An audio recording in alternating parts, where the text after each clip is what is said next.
इसके कर्ता श्री वरदराजाचार्य है।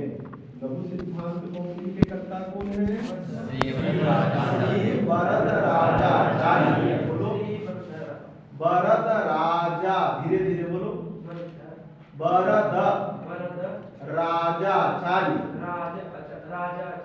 फिर पूरा बोलो। श्री वरदराजाचार्य, फिर बोलो श्री वरदराजाचार्य। हाँ, तो लघु सिद्धांत कौमुदी के कर्ता कौन है? श्री वरदराजाचार्य। श्री वरदराजाचार्य। यह लघु सिद्धांत कौमुदी व्याकरण शास्त्र का प्रकरण ग्रंथ है। सभी शास्त्र के प्रकरण ग्रंथ भिन्न भिन्न होते हैं। यह लघु सिद्धांत कौमुदी व्याकरण शास्त्र का प्रकरण ग्रंथ है। प्रकरण ग्रंथ किसको कहते हैं? कौन प्रकरण ग्रंथ है, कौन प्रकरण ग्रंथ नहीं है, ये कैसे जानेंगे? जिस शास्त्र, किसी शास्त्र का कोई ग्रंथ प्रकरण ग्रंथ क्यों होता है? प्रकरण ग्रंथ कहते हैं किसको है? तो उस शास्त्र में प्रवेश के लिए अपेक्षित जितना ज्ञान है, वह ज्ञान जिस ग्रंथ के अध्ययन से प्राप्त होता है, उस ग्रंथ को, उस शास्त्र का प्रकरण ग्रंथ कहते हैं। तो किसी शास्त्र में प्रवेश के लिए अपेक्षित ज्ञान जिस ग्रंथ के अध्ययन से होता है, उस ग्रंथ को, उस शास्त्र का प्रकरण ग्रंथ कहते हैं। प्रकरण ग्रंथ किसको कहते हैं? जिस शास्त्र में प्रवेश के लिए अपेक्षित ज्ञान जिस शास्त्र के अध्ययन से प्राप्त होता है, उस ग्रंथ विशेष को शास्त्र का प्रकरण ग्रंथ है। यह लघु सिद्धांत कौमुदी किस शास्त्र का प्रकरण ग्रंथ है? जोर से बोलो। ओके मत बोलो, उसको मत निकाला करो, ऐसे रखना। लघु सिद्धांत कौमुदी किस शास्त्र का प्रकरण ग्रंथ है? पूरा बोलो। व्याकरण सिद्धांत, व्याकरण शास्त्र का, बोलो। व्याकरण शास्त्र का प्रकरण ग्रंथ है, प्रकरण ग्रंथ है लघु सिद्धांत कौमुदी। लघु सिद्धांत कौमुदी। पुनः बोलो। व्याकरण शास्त्र का, व्याकरण शास्त्र का प्रकरण ग्रंथ है लघु सिद्धांत कौमुदी। इसके कर्ता है वरदराजाचार्य। तो पर किसी भी शास्त्र का प्रकरण ग्रंथ की कब, जैसे तर्क संग्रह है, तर्क भाषा है, वेदांत सार है, वेदांत परिभाषा है, तो वेदांत परिभाषा वेदांत शास्त्र का कौन ग्रंथ है? प्रकरण ग्रंथ। लघु कौमुदी, सिद्धांत कौमुदी व्याकरण शास्त्र का कौन ग्रंथ है? प्रकरण ग्रंथ। अब व्याकरण शास्त्र के तीन अवयव है, तीन खंड है। व्याकरण शास्त्र के कितने खंड हैं? तीन। प्रथम जो अंश है उसको प्रक्रियांश कहते हैं। दूसरा जो है उसको परिष्कारांश कहते हैं, और तीसरा जो है उसको दर्शनांश कहते हैं। तो व्याकरण शास्त्र के कितने अवयव हैं? कौन-कौन? प्रक्रियांश, दूसरा परिष्कारांश, तीसरा दर्शनांश। ये तीन जो है व्याकरण शास्त्र के अवयव हैं। प्रक्रियांश, परिष्कारांश और दर्शनांश। लघु कौमुदी के अध्ययन से किस अंश में प्रवृत्ति होगी? लघु कौमुदी के अध्ययन से किस अंश में प्रवृत्ति होगी? प्रक्रियांश। दर्शनांश और परिष्कारांश में नहीं होगी, उसके लिए अलग प्रकरण ग्रंथ है। यह लघु सिद्धांत कौमुदी व्याकरण शास्त्र का प्रक्रिया माने प्रकरण ग्रंथ है। तो या इसके अध्ययन से किस अंश में सहजतया प्रवृत्ति होगी? प्रक्रियांश। प्रक्रियांश किसको कहते हैं?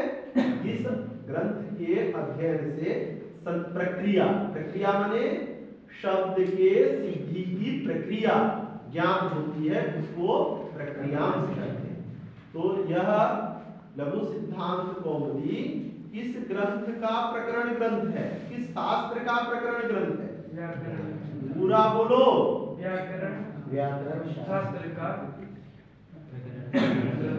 बोल। लघु सिद्धांत। पूरा जोड़ो। व्याकरण शास्त्र का प्रकरण ग्रंथ है लघु सिद्धांत कौमुदी। बोलो। व्याकरण सिद्धांत का प्रकरण। हाँ। व्याकरण शास्त्र का प्रकरण ग्रंथ है लघु सिद्धांत कौमुदी। इसके कर्ता वरदराज।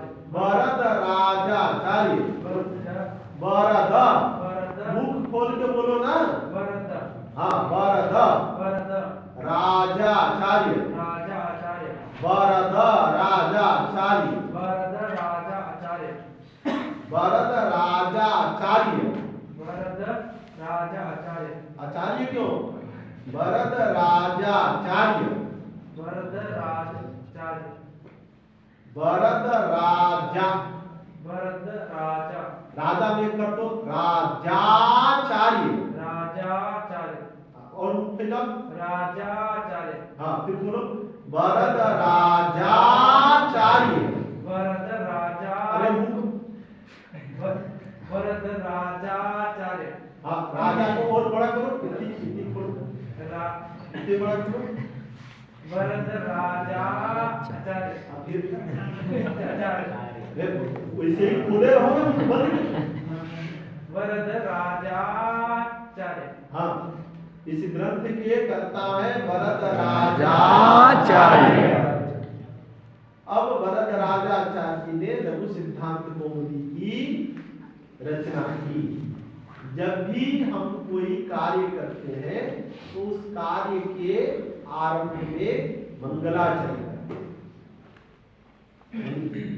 जब भी हम कोई कार्य करते हैं तो कार्य आरंभ करने से पूर्व क्या करते हैं? क्यों? कि इस कार्य में किसी प्रकार का विघ्न न हो। तो विघ्न विनाश के लिए कार्य के आरंभ में मंगलाचरण। मंगलाचरण किस लिए करते हैं? किसमें?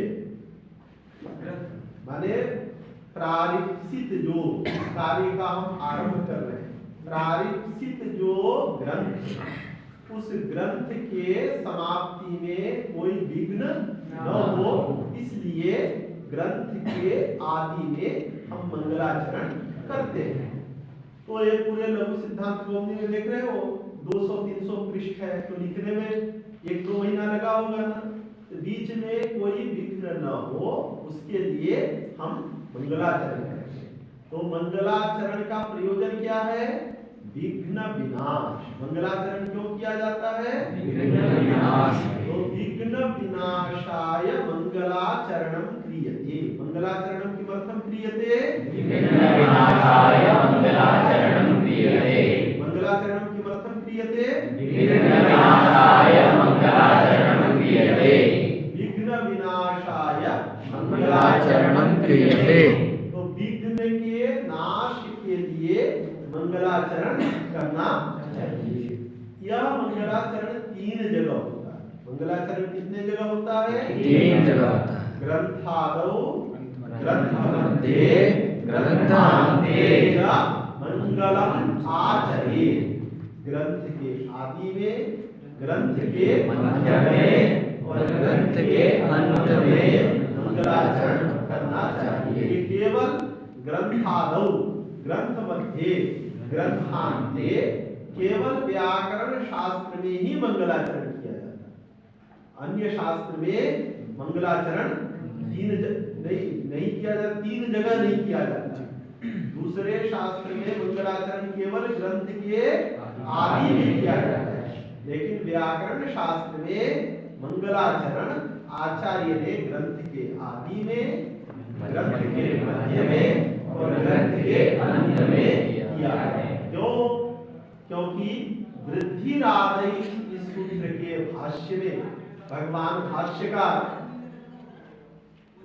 मंगलादीनि मंगलमध्यानि मंगलांतानि च शास्त्राणि प्रथन्ति वीर पुरुषाणि आयुष्मत् पुरुषाणि भवन्ति अध्येतारश्च बुद्धियुक्ताः भवन्ति। ऐसा वृद्धिरादय इस सूत्र के भाष्य में भगवान भाष्यकार ने कहा है कि 3 जगह मंगलाचरण करना चाहिए। ग्रंथ के आदि में, ग्रंथ के मध्य में और ग्रंथ के अंत में। किसने कहा है? किसने कहा है? भगवान भाष्यकार पतंजलि जी ने कहा है कि 3 जगह मंगलाचरण करना चाहिए। किसने कहा है? भगवान भाष्यकार महर्षि कहा है, पूरा बोलना। भगवान हाँ, भगवान भाष्यकार महर्षि ने कहा है कि 3 जगह मंगलाचरण करना चाहिए। कहाँ कहाँ? आदि में, ग्रंथ के आदि में, बोलो। ग्रंथ के आदि में, ग्रंथ के बीच में, मध्य में और ग्रंथ के अंत में मंगलाचरण करना चाहिए।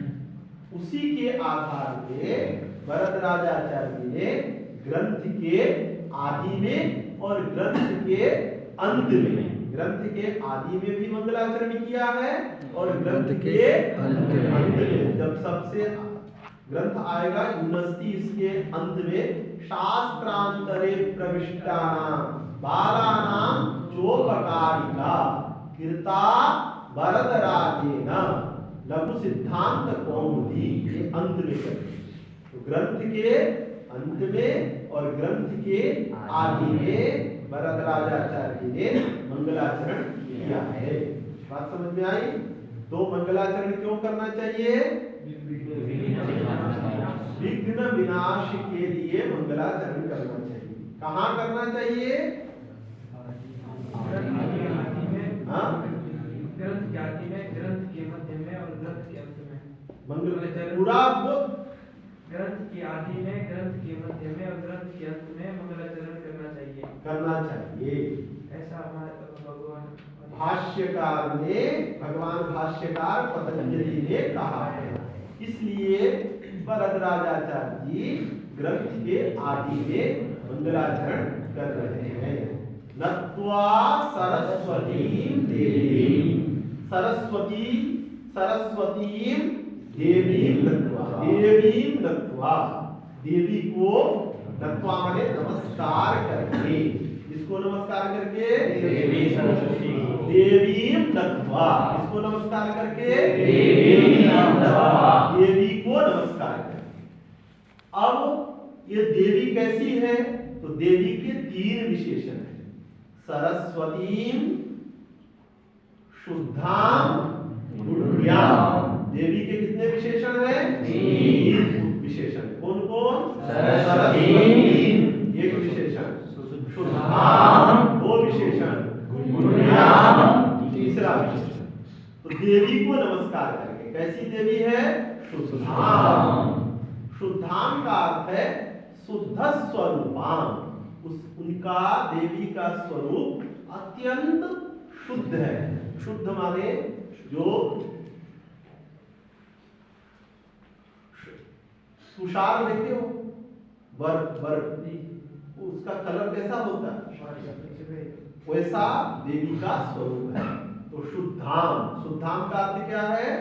शुद्ध स्वरूपां देवी। देवी कीदृशी वर्तते? शुद्ध स्वरूपां देवीं नत्वा, शुद्ध स्वरूप वाली देवी को नमस्कार करें। दूसरा विशेषण है गुण्यां। गुण्यां का अर्थ है प्रशस्त गुण युक्तां। वह देवी कैसी है? प्रशस्त गुण युक्तां। देवी कैसी है? प्रशस्त गुण युक्तां। गुण भी 2 प्रकार के होते हैं, एक प्रशस्त गुण है और एक अप्रशस्त गुण है। प्रशस्त गुण कहते हैं जिस गुण की प्रशंसा की जाए उसको प्रशस्त गुण कहते हैं। तो गुण भी 2 प्रकार के होते हैं, एक प्रशस्त गुण और एक अप्रशस्त गुण। देखते देखते जो है 2 बोतल ढकड़ जाए, ये भी एक गुण ही है। यहाँ पर बैठे हो, पता नहीं पॉकेट से कब पैसा निकाल ले पता न चले, ये भी क्या है? गुण है। लेकिन यह कैसा गुण है? प्रशस्त। प्रशस्त गुण है, निंदनीय गुण है। तो देवी जो है पैसा भी ताला हो 1 सेकंड में खोल देगा, ये भी क्या है? गुण ही है। ये 2-2 केजी गांजा चरस जो है बैठे भरे रहेगा और ऐसे जो है बात करेगा, तो सामान्य व्यक्ति को दे दो तो कांपने लगेगा, लेकिन वो जो है बिल्कुल भनक नहीं, ये भी क्या है? गुण है। लेकिन वो कैसा गुण है? प्रशस्त गुण है, वो प्रशस्त गुण नहीं है। यह जो देवी है कैसी है? प्रशस्त गुणवादी देवी। यह देवी कैसी है? प्रशस्त गुणवादी। प्रशस्त गुणवादी देवी है। तो देवी में दूसरा देवी, एक पहला विशेषण कौन है? शुद्धाम। कीदृशीं देवीं नत्वा शुद्धाम। दूसरा विशेषण गुण्याम। शुद्धाम का अर्थ क्या हुआ? शुद्ध स्वरूपाम, माने शुद्ध स्वरूप वाली, और गुण्याम माने प्रशस्त गुणवाली। तीसरा विशेषण है सरस्वती। सरह अस्यास्तीति सरस्वती। सर कहते हैं ज्ञान, सर किसको कहते हैं? ज्ञान को। ज्ञान को। तो सरस्वती का अर्थ होता है ज्ञान वाली। सरस्वती माने ज्ञान वाली। तो सरस्वती माने ज्ञानवती देवी। देवी कैसी है? शुद्ध स्वरूप वाली है, प्रशस्त गुण वाली है और ज्ञान वाली देवी। कैसे देवी को नमस्कार करके? शुद्ध स्वरूप वाली है, प्रशस्त गुण वाली और ज्ञान रूपी। सूर्य के फिर पिटाई करेंगे तब। शुद्ध स्वरूप वाली और ज्ञान वाली देवी को नमस्कार करके। तो कीदृशीं देवीं नत्वा शुद्धां गुण्यां सरस्वतीं देवीं नत्वा। तो देव्याः त्रीणि विशेषणानि सन्ति। देव्याः कति विशेषणानि सन्ति? त्रीणि विशेषणानि। विशेषणं शुद्धां। प्रथम विशेषण कौन है? शुद्धां। देवी कैसी है? अब इस विशेषण को हटा दो तो नमस्कार करना व्यर्थ हो जाएगा। एक तीनों में से एक विशेषण को यदि हटा दो तो नमस्कार नहीं किया जा सकता। क्यों? शुद्धाम को हटा देंगे तो कितने विशेषण बनेंगे? 2। कौन कौन? सरस्वती। तो प्रशस्त गुण वाली और ज्ञान वाली। गुण जो है बहुत अच्छे हो और ज्ञान भी जो है अलौकिक हो, लेकिन सामने खड़ा हो जाए तो लगे साक्षात चुड़ैल है। कोई प्रणाम करेगा? देख के डर के भाग जाएगा। गुण बहुत अच्छे हैं, बिल्कुल जो है अच्छे गुण है, और ज्ञान भी दिव्य जो है ज्ञान है। जो जिस विषय में पूछो किसी विषय से, लेकिन सामने देवी खड़ा हो जाए तो लगे कि बाबा कहाँ से चुड़ैल आ गए। उसको लोग प्रणाम करेगा कि जान बचा के भगेगा? भगेगा ना। तो यह जो देवी है, इनको सामने खड़ा हो जाए तो भय लगने वाला नहीं है। एकदम ऐसा नहीं है कि लगे कि काली रात खेल है। अरे कोई देखती है इतना काला होता है कि रंग जो है उस पर फीका पड़ जाए, काला रंग जो है फीका पड़ जाए। तो यह जो देवी है वह ऐसी नहीं है। कैसी? शुद्ध स्वरूप वाली है। यह देवी ऐसी चुड़ैल वाली नहीं है। तो इसलिए शुद्ध देवी जो है अत्यंत शुद्ध स्वरूप वाली। इसको बताने के लिए देवी में कौन विशेषण दिया गया? शुद्धाम। अब दूसरा विशेषण कौन है? गुण्याम। इस विशेषण को हटाओगे तो क्या बनेगा?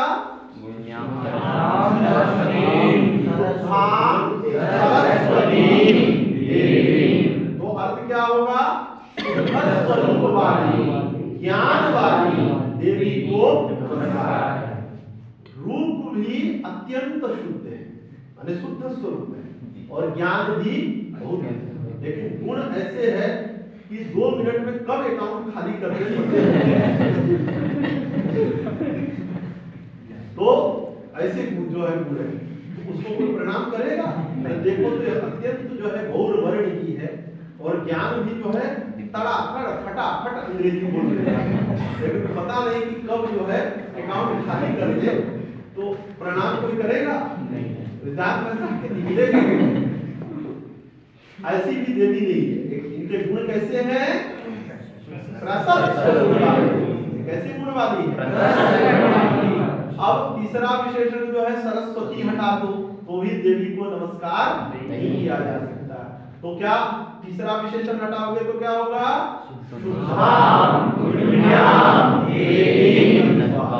शुद्ध स्वरूप वाली प्रशस्त गुण वाली देवी को नमस्कार है। तो रूप भी अत्यंत जो है स्वरूप है, बहुत सुंदर है और गुण भी प्रशंसनीय है। न इधर ताकना न उधर झांकना न कुचेष्टा करना, बहुत अत्यंत प्रशंसनीय है। लेकिन मुख खोले तो जो है अड्ड के बड्डे निकले, आम को इमली कहे और ये इमली को आम कहे तो लोग प्रणाम करेगा? अरे भाई का पता नहीं आम पागल के चक्कर में पड़ गए।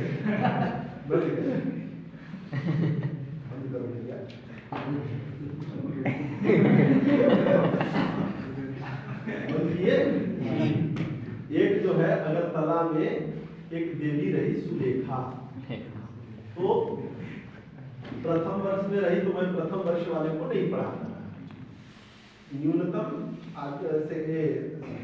थर्ड ईयर वाले से ही प्रारंभ करता रहा।